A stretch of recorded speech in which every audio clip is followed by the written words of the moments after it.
What's going on, guys? Welcome to the live stream. Can everyone hear me okay? Can y'all hear me? If y'all can hear me, let me know in the comments.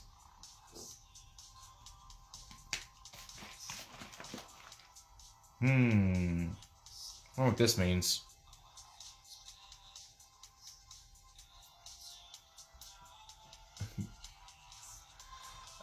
Can't join just yet. We're about to have NITE show up. I wonder if I can pull him in this way. This is actually the first live stream I've ever done like this.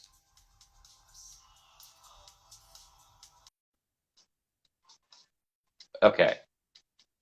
Just sent NITE the request. They should be here any minute. Can y'all hear the music at all? We got Cross's cover of Goodbye Horses, which is just, love it. So I got some important questions for NITE tonight. Yeah, got some serious stuff. We're gonna get down to the nitty gritty today. We're gonna ask the hard questions, not just what everybody else asks. We're not gonna ask about their favorite bands. We're gonna ask about their hair products, the real stuff that we need.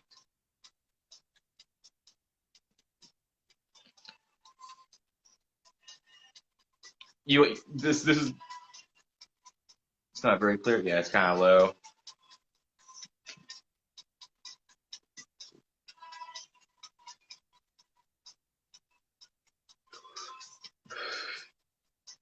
So, what are some questions that y'all would like to ask? I think there's a way you can ask the questions. So yeah, any questions y'all have for the band, feel free to submit them. And any minute now, they should be in. Time to destroy people who shampooed their ends. Look, man, I used to have hair down to here, and yeah, shampooing those ends sure will fry them.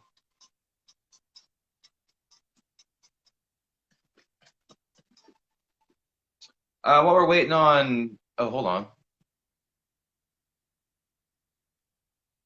Okay, all right, I see how this is working now. This is gonna be good. This is gonna work well.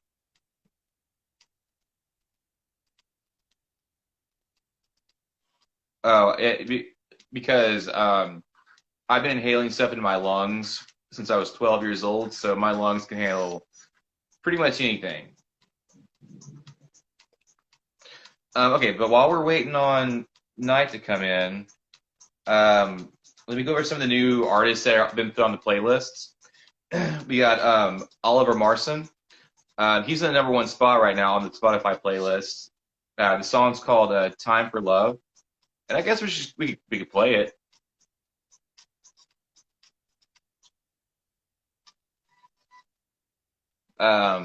Yeah, he got in contact with him over the weekend. He asked me to check out his stuff and see if I would promote it, and yeah, I like it. This song is very accessible. It's an easy one. It's a good one to ease into the playlist with because we got a lot of niche stuff in this here Spotify playlist.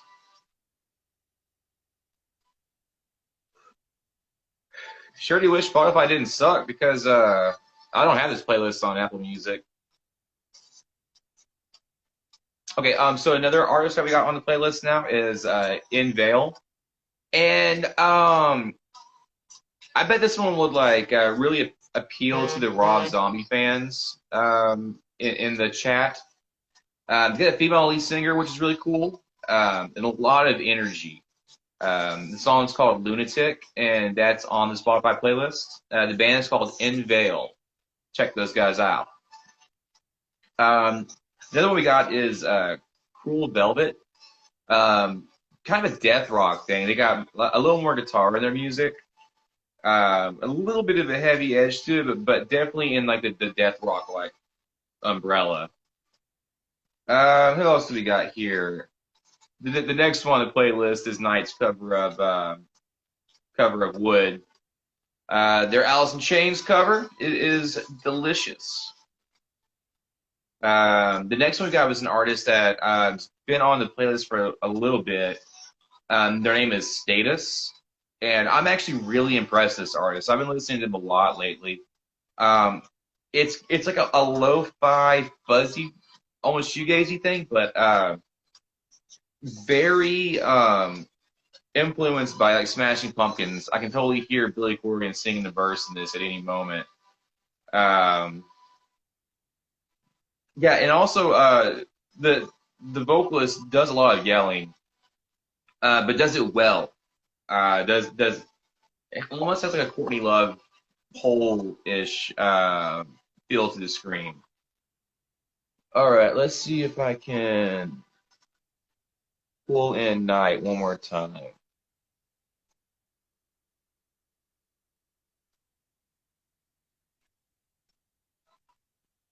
Try one more time.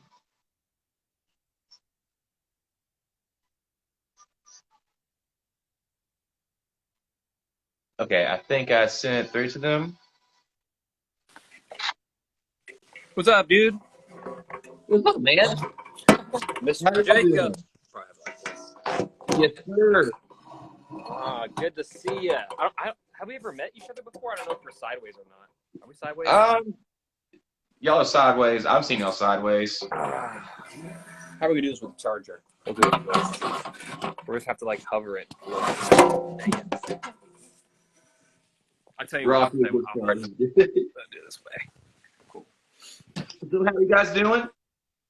Man, we're doing good. Thanks for having us on your Instagram live, man. Yeah, man. This is the first. Y'all are the first band I've ever interviewed this way. Nice. Hell yeah.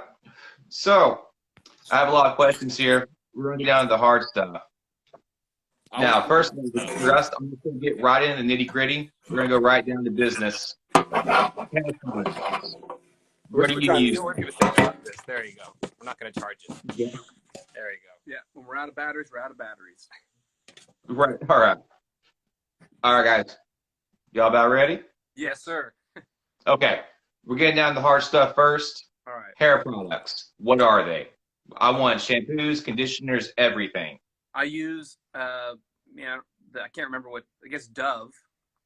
Dove? And then I use a mousse called the Dew, D-O-U-X. Mm-hmm. What's up, Obsidian? Yeah, we're all about the curling mousses. Yes. Oh, yeah. Now, do you think the there's almost like an electrical current in your hair when you're playing live that like gives y'all a little extra punch? Mm-hmm. Yeah, absolutely. Actually, it's like electricity goes through her hair. It's definitely that Albert Einstein, descendancy. Also, the sweat kind of ignites the product. Yeah, and makes the curl, especially when it dries up. It's kind of a dirty little secret of ours. Nice. Probably gives a little extra feedback to your guitars. Oh, yeah, which is super cool, Mm-hmm. Speaking of, what kind of guitars are y'all using? Right now, we're using Fender Jaguar guitars. He's playing a Fender Jag bass, and I have a twin guitar. Twin? Yeah. Right on. I used to have a Music Man that I like. I used a lot. Back in this day, I was playing metal. Nice. Yeah. Anyway, drop C tunings, the EMG 85 pickups. Monster sound. Yeah. We never got too deep into the guitar stuff. We've always, we never got too deep into like changing the pickups or doing any crazy tunings. One day I would like to have like a custom. I play in drop D, but that's about as weird technical, and that's not even that weird or technical. It's fun though. That's probably the funnest tuning. But I will say this: if y'all ever start using like acoustics, there's a tuning that's like open D tuning. But yeah, check that out. That's a fun tuning to play in. Yeah. Okay, so what else do I got here? Okay, new music. So you just came out with the NITE cover, and I kind of wanted to ask like what the process was of like coming up with like this is the song we're gonna cover. Okay. Well, we knew we wanted to cover the Alice in Chains song. We we kind of got into Alice in Chains way late. Our drummer Phil, who tours with us and whatnot, has kind of got us deeper into grunge music. And once we heard the song Wood, the original song, it was kind of strange for us because I felt like it could have been a post-punk song. They have Lane Staley's vocals, which has a very grunge tone to it, obviously, but the bass line sounds like something that Simon Gallup from The Cure could have played. Yeah, I definitely could have heard it. I just heard a different version in my head, so I wanted to translate it. Obviously, I wanted to go in opposite direction because the song is so guitar heavy. We just kind of build it up with synthesizers instead. But I don't know. It was the lyrics too that really spoke to me too. I just know me broken by my master. Just the opening line itself just drew me in. A lot of our upcoming material has a lot to do with being controlled by someone who is kind of toxic. I feel like that word gets used a lot, but that's probably the best way to describe it. And I felt like the song Wood deals with a lot of the themes that our upcoming music has. Hell yeah. And when I saw that y'all came out with that, I was never huge into Alice in Chains. When I was in high school, I was more of like a Tool person. But Wood was my favorite Alice in Chains song, like, period. Yeah. When I saw you cover that, I was like, okay, let's see. Those are bullshit questions. Nothing's okay, so been you mentioned that your upcoming music is going to be focusing on people that used you, and it was in reference to the Wood cover. Is your new music going to have more of that guitar-driven style, or are y'all sticking more with the post-punk style? It's definitely inspired by post-punk. It's going to be heavier driving. I've been using the hashtag The Killing Joke. I think that's kind of a good reference of what it might sound like because it's not as heavy as Alice in Chains, but it will be in the post-punk realm. It really will be. So I can't wait for people to hear it. But yeah, it's gonna be darker. It's gonna be harder driving, and the guitar will be more of a focus in this new sound that we've been working on. Heck yeah, I'm excited to hear it. So I looked you guys up on Spotify, and apparently there's another band called NITE. Have y'all? Yeah. So I clicked on that, and I heard the music. I'm like, man, these guys got heavier. This isn't what I remember. Yeah, we're not going to go that far. Yeah, we're definitely on the post-punk, movement side of things. More dance. I think it's what is big right now. Anyway, I've noticed over the past, really over the past decade, music went from a more guitar-focused thing to mostly electronics, post-punk, new wave, synth-driven music. And I always thought that had something to do with the economy because it's an expensive to start a band. Yeah, but it's not expensive to get a laptop. Yeah, it's expensive to exist as a band, like it's a full band. Just more people you have to carry, the more it costs for gas, the more mouths you have to feed. People need to get paid to play music, and which we're all for that. I mean, we're primarily a trio. We try to be as much of a band as we can. Yeah, nothing wrong with people doing the full electronic thing. Yeah, just there's a lot of people now. I think bands have even shrunk. We see a lot more duos, and even just one woman bands or one man bands. Just like I just think that has a lot to do with just the cost of it all. Yeah, gas prices, too. Like there's just so much, holding you back from traveling and putting out music and making music videos and having a recording. Like there's a cost to everything. That's right. Okay, so on the since we're on the topic of covers, this is for each of y'all. I want to hear both of y'all's answer. What is a song that you would love to cover but can never justify it? Ooh, man, I'd honestly, I thought about this a lot because we thought about a ton of different cover songs that we could have picked, but I kind of wanted to stay away from just the classic post-punk. Because we could have covered Joy Division, we could have covered New Order, which we have covered New Order in the past, and we've even done it live many times. But I felt like if I was going to record something and let it live on Spotify, I wanted it different. I just wanted, I just wanted to make sure it was a different version of a song instead of doing it the same way. Instead of performing the song, we wanted to make it a different variation. Yeah. If that makes any sense. Yeah, I guess, a song in general, like we wouldn't want to do, nothing wrong with covering Level Tear Us Apart, but I think if we would have done it, it wouldn't have been much more different.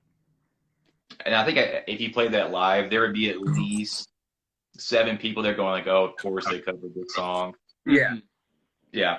We have a lot of Don't people be always ask prepared. us all the time to cover a Tears for Fears song, just because we get compared to them a lot. But I feel like their songs would. I don't think we would do justice to their song. I think it would sound too much of the same, but probably the B version of it, just because they're the original guys, you know. Yeah. Yeah, I was a while back. I was playing in a band with a former member of Rose Garden Funeral Party, and I wanted to do an alt rock version of oh, what's that song called? It's Madonna. Oh man, I'm having a COVID moment right now. I'm sorry, let's skip that one. I forgot the name of the song.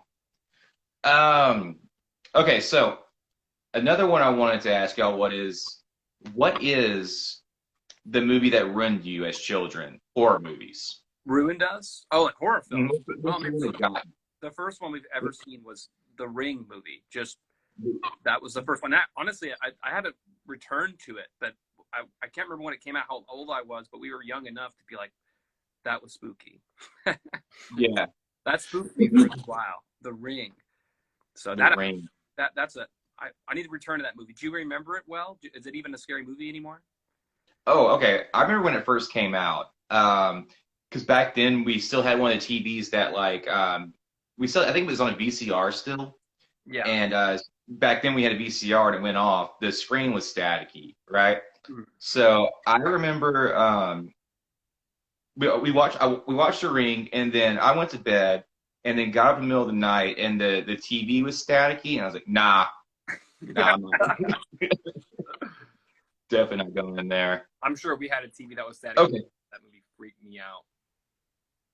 Oh yeah, it's just dead. Another funny one is about me getting scared. Is did you ever play this game called Alien Isolation? No, I've heard of it. Okay, so I was living with my grandparents when I first got it, and I was up all night playing with it, and then like in this game, like you don't know where the alien is. Like it can just like pop out anywhere at any time and get you. You have no way of knowing where it's at. So after about 3 hours of playing to that, I got up to go to the kitchen, and I did not know that my grandpa had gotten up to let the dogs out. And then so I'm in the kitchen getting a drink, and out of the corner of my eye, out of a dark room, I see a figure move. And yeah, my heart jumped so hard that like I got lightheaded and almost fainted in the kitchen. It was a good time. That's awesome. Yeah. Man, I don't think I have a story like that with horror. Yeah, I don't think we got wrecked that bad. But we were, I mean, I guess at the time with Terminator 2, when we were very small, it was one of the first movies we've ever seen. So that movie was like, whoa. To me, that's a staple classics. Yeah, the T-1000. Yeah. So I remember when I was little, the first one I saw was Friday the 13th. But I was like 3. And like I just remember that scene where the mom gets her head cut off and being like, huh. That's a thing. Okay. All right. So you're from Texas, right? Yeah. Okay. So we have an affinity for Mexican food. That's like a deep passion of ours as Texans. Favorite Mexican food dish? Both of you, go. I saw one of our buds, Nicholas. He asked us about Chipotle. Oh yeah. I have a kind of like an inside running joke with people where I pretend Chipotle is this kind of hole in the wall, like underground restaurant. But I mean, Hell like, yeah. Chipotle is great. We get made fun of for suggesting that restaurant too much. Yeah, it's just a joke. Yeah, But well, I guess authentic Mexican carne asada tacos. Yeah. Just Funny stuff, tacos, hell yeah. onions and some good salsa on the taco. That's all you need. And some good meat. Hell yeah. I need a good chimichanga every once in a while, or some gorditas if it's real Mexican food. Sure, yeah. Gorditas are the shit. Absolutely. Kyle, do you have anything else? Maybe Man. some huevos rancheros for breakfast? Yeah, huevos There rancheros. we go. I mean, I'm a big fan of enchiladas. See, we got another Chipotle fan in the chat right there. Yeah. Leo. Speaking of Chad, there were some people that wanted to ask some questions. So let me see what we got here. Okay. So the first question is most embarrassing moment on stage. Most embarrassing moment on stage. Actually, it has to do with that Leo guy who said Chipotle ? My most embarrassing stage thing on stage had to do with that guy. He was playing an electric drum machine, and someone unplugged his drum machine, which deleted a lot of his samples that he had on this pad. Awesome. So he went to go up to play. He was basically hitting random sounds. So we're all playing, and he's over there trying to find the right patch. Hell yeah. For that Leo guy, he's a part of my most embarrassing moment on stage. So thank you, Leo Reiners. Hell yeah. Let's see what else is here. Favorite tour memory. Favorite tour memory. Is that what you said? Favorite tour memory. I guess we have a few fond ones. Our first tour ever with Seabound was awesome. The guys are super nice. The lead singer of that band, he studies twins. That's his life. Like, he's a psychologist. So he was the one who told us that we're identical twins. We thought we were fraternal because we have some different. He's like, I'm willing to bet you guys are monozygotic twins. I'm like, sure enough. We asked our mom, and our mom said that we were. So that was life opening. It's just life changing. Opened our eyes. Hell yeah. That's awesome. I have twin nieces now.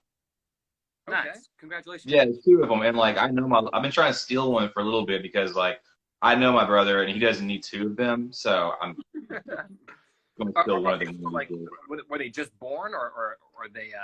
They're 3. Oh, they're 3. Okay. Yeah.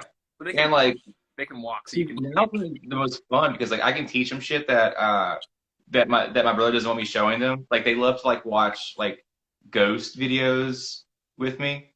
Nice. But yeah. And then if they start acting up, just give it back to my brother. It's pretty cool. Yeah, that's a good life, man. Also, I mean, you're already getting them started on the spooky stuff. Oh yeah, and they like the chupacabra. That's a big one.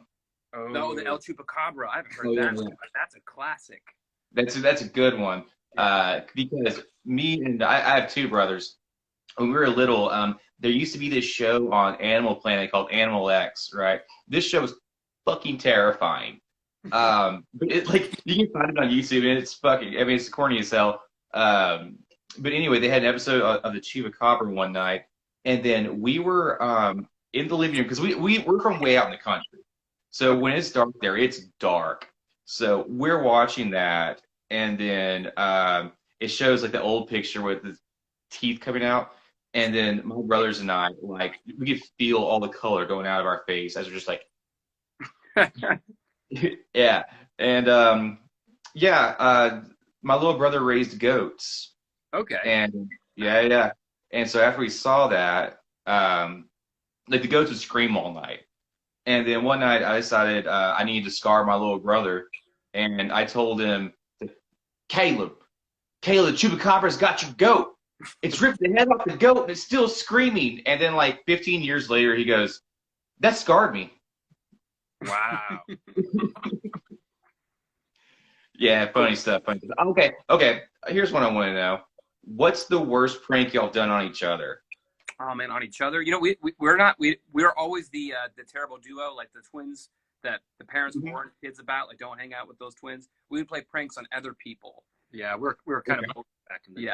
So, but actually, one prank, I guess we ended up pranking ourselves because we would prank a specific cousin of ours who'd come down to visit us in Texas. We're originally Canadian, and we would prank him as he slept. So we would draw stuff on him. And one time, we set up a bunch of alarm clocks to wake him up at like 4 in the morning or 3 in the morning, and he slept right through it. So we had to wake up and turn off all the alarms in his room. But otherwise, we've got him good a couple times. Like we one time. We knew that he had plans to go to the mall the next day, so we drew a swastika on his forehead. Oh no! He didn't even realize it. Yeah, and he almost walked out of the house with it on. You could just like if I was going that far, I'd just let him go. Yeah, he got super mad at us, but yeah, we were so young. I think we were 15 years old at the time, so it's like, you know, prime time. You don't have any morals. Yeah. No moral compass, nothing like that. Oh, yeah. Okay, so I had a couple more questions. If y'all could pick, and this is for both of y'all, if y'all could pick, who is your dream band to tour with? dream band to tour with, man. I guess obviously the greats. I mean, New Order would be awesome. I mean, I know that's like those guys are like our heroes, you know. New Order, Depeche Mode. Like I think for us, the godfathers of music, or the trio would be New Order with Joy Division, The Cure. With newer bands, I would say like Actors or Twin Tribes. I think those guys. Love Actors. Yeah, we'll be playing with them in New Orleans next month. Yeah, so we're looking for that. Wish we could play with them in Texas. That'd be cool. Yeah, but we got. Unfortunately, we're kind of booked up in April, yeah. But we have played with them before in Utah. Salt Lake City. I don't even think they even know we're from Texas, because every time they see us, we're not in Texas. That's right. Oh, They've never seen us in Texas before. Yeah. Oh yeah, they have. They've seen us in Texas. Oh yeah, you're right. They have. We went to one of their shows, but I would love to go like on a full tour with those guys, or Twin Tribes. I feel like we vibe very well with both of those bands. I almost wore a Twin Tribe shirt tonight. Nice. What are you wearing right now? Got Vision Video right now. Oh, Vision Video. Nice. Yeah, we love those guys. We love those guys. That would be another band I would love to tour with. Yes. Dusty's awesome. Dusty's a good dude. I like that guy. Yes. Yeah, he seems a really great guy. Mm-hmm. We all watch a little bit on Instagram, but yeah, it seems like I like his posts, and I like his goth dad character. Yeah. What's funny about Dusty is he's like an EMT and like a firefighter too. And then sometimes you'll just like fucking get on Facebook and like there he is as goth dad. And then like you scroll down a couple of posts and there he is as like a fireman. And then you scroll down like 5 more posts and he's like, yeah, I just delivered a baby in a hotel. You're like, Dusty, like you're doing too much, man. He's the real deal. That's what's yeah. up. Yeah, cool dude. Okay. I'm out of questions. I'm just gonna make some up now. Yeah. Are there any questions in the chat? Do what? Oh yeah, let me see. Did you guys have any questions in the chat? Scroll back through here. Any rituals before going on stage? Oh yeah. We don't eat pizza before shows. Yeah, we don't like to eat pizza before shows. Mm-hmm. That's like an answer. What kind of pizza? What's up, Shannon? I can't even. There we go. There we go. Scroll. Now We can scroll. That's weird. Very weird. All right, yeah. But yeah, man, it's awesome to chat with you. Actually, we would like to share something. We're going to give away a new shirt. I'll try to show it on the screen here. And how to win it is if you guys would pre-save our upcoming single Good Boy. And how to do that is you can go to our link in our bio. It's like the first link, pre-save Good Boy, screenshot it, and then Send it to us. Yeah, DM us, and then we'll put your name in a hat, and we'll do a draw on Friday, and we'll give you guys a free shirt. I'll show you the design here. I'm going to pull it up right here. I don't know if it'll pick up good, but it'll look like It picks that. up okay, but hey, look, you can also see Secret Society of Goths right in the reflection. But we'll post tomorrow too with more information. But yeah, if you go ahead and pre-save it, send us a screenshot, and then we'll put your name in a hat. We'd love to give you guys a shirt. So yeah. Well, all right, guys. Thanks for sitting with me and talking a little bit. I'm probably gonna have to take you back up if y'all want to look back at it. But anyway, guys, y'all take it easy. It was great. It was like our first time talking with you, man. Good night. All right, man. I'll see y'all soon. Actually, before y'all go, I think y'all are playing a show at 3 Links with Haunt Me. Oh yes, yeah. Is that live? Yeah. Yeah. Well, they just told me. Yeah. I haven't seen it. But yeah, I'm gonna try to make it out there. I love 3 Links. I love you guys. I love Haunt Me. So Yeah. I'm gonna find a way to make it out to 3 Links that night. That won't be till the summertime. If you want to see us sooner, anybody in the chat would like to see us sooner, we're playing at Ruins April 1st for April Fool's Day with Jesse Fry. I might be there, guys. Yeah. All right, man. Y'all take it easy. You too, man. Thank you. See ya. See ya. Bye-bye.